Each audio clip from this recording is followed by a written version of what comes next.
পরবর্তীকালীন সরকারে কুমিল্লার যারা যারা আছেন, বিশেষ করে এলজিআরডি মন্ত্রী আসিফ মাহমুদ আছেন, আসিফ মাহমুদ সজীব ভুইয়া, আরও উপস্থিত আছেন আলী ইমাম মজুমদার, উনি খাদ্য মন্ত্রণালয়ের দায়িত্বে রয়েছেন।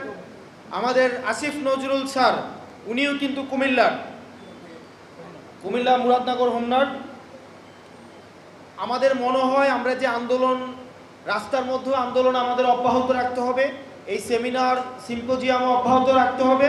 ইলিয়াস আঙ্কেল যেটা বলেছেন, আমাদের হাতিয়ার তো আছেই, ঢাকা চিটাগং যে মহাসড়ক, এই মহাসড়ক এটা তো আমাদের আছেই, এটা কিভাবে দখল নিতে হয় সেই জিনিসটা আমাদের জানা আছে, ওটা সমস্যা নাই, ওইটাকে আমরা এটাকে আমরা আমাদের মতো করে এটাকে নিয়ন্ত্রণ নিব।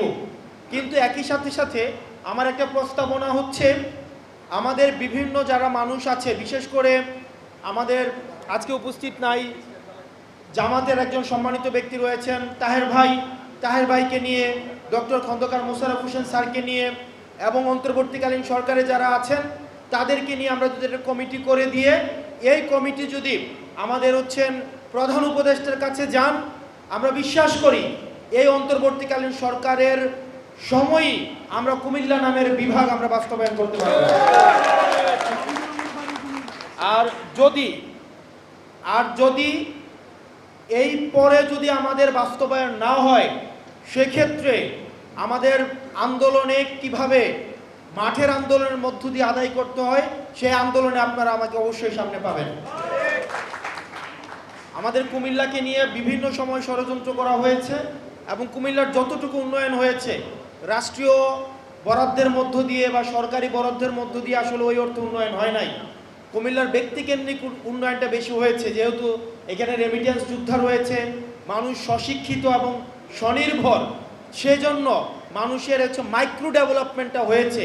কিন্তু ডেভেলপমেন্ট অ্যাজ এ কমিউনিটি, যেটা আপনি বিভিন্ন জেলাতে দেখবেন, আমাদের অনেকেই দুঃখ করে থাকে যে উত্তরবঙ্গ নাকি মঙ্গাপীড়িত, বা উত্তরবঙ্গ নাকি অনেক বেশি লেস ডেভেলপড। কিন্তু আপনি যদি উত্তরবঙ্গেও যান তাহলে দেখবেন যে উত্তরবঙ্গের তুলনায় অবকাঠামোগতভাবে কুমিল্লা আরও বেশি কম উন্নত।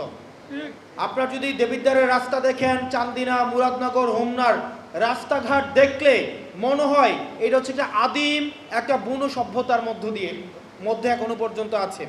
কুমিল্লার যতটুকু উন্নয়ন হয়েছে সেটা নিজে ইনকাম করে সৌদি আরব, দুবাই, ওমান, কাতার, বাহরাইন, এবং নিজেরা উন্নত, পড়াশোনায় উন্নত। সেই জায়গা থেকে কুমিল্লা সবসময় একটা ব্রাত্য জনপদ হিসাবেই গড়ে উঠেছে। সেজন্য আমাদের দাবি থাকবে এই অন্তর্বর্তীকালীন সরকার সহ আমাদের কমিউনিটি হিসাবে আমাদের ফাংশন করতে হবে। আপনি বিএনপি মতাদর্শী হইতে পারেন, আপনি জামাতে ইসলাম মতাদর্শ হইতে পারেন, আপনি এনসিপির মতাদর্শ হইতে পারেন।